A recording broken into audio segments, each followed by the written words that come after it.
you left Vegas at some point. Yes. Like, what was that leaving Vegas like, and what kind of made that happen? Well, so leaving Vegas was my choice.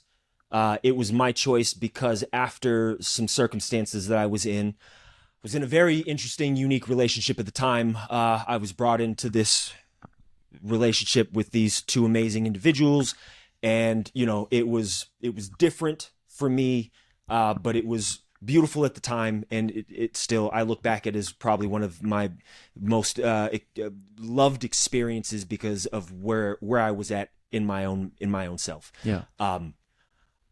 We ended up losing Brittany to suicide, November 2nd, 2015.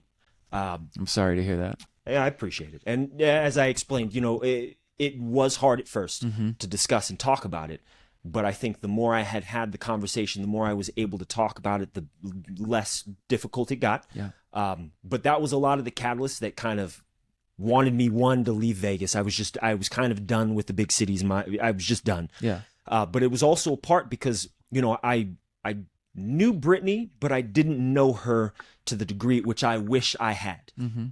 I had beat myself up a lot thinking that I could have been the person to save the circumstances. Mm-hmm. We get those moments where we're like, man, was it my fault? Did I do something? Did I not do something? What could I have done?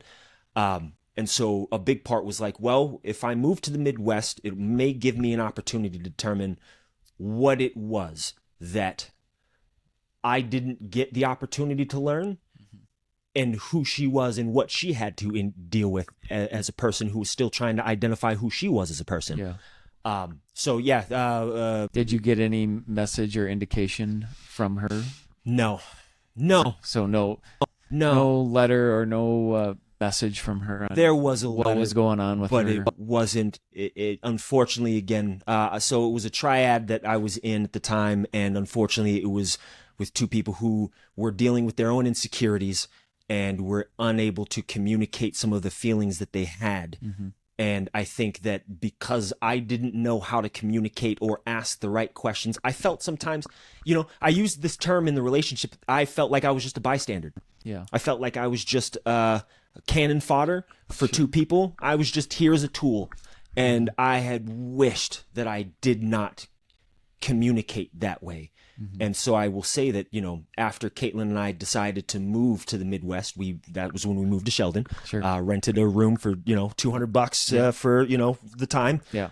We had talked about cohabitating, and then 2 weeks later after moving, was asked to leave, which is okay. I was grateful for it because great things happened after that. Right. But, it was, I think, the catalyst for me wanting to dive in better and be more attentive to who people are around me. Sure. Because if I'm not asking these questions, if I'm not diving in, if I'm not engaging in this way, I am doing a disservice to the people who may have things that I don't know about, may have these difficulties that they don't communicate and haven't communicated, don't know how to communicate, and what could be an opportunity to get them out of their head and belief of self-destruction could be, the thing that saves them.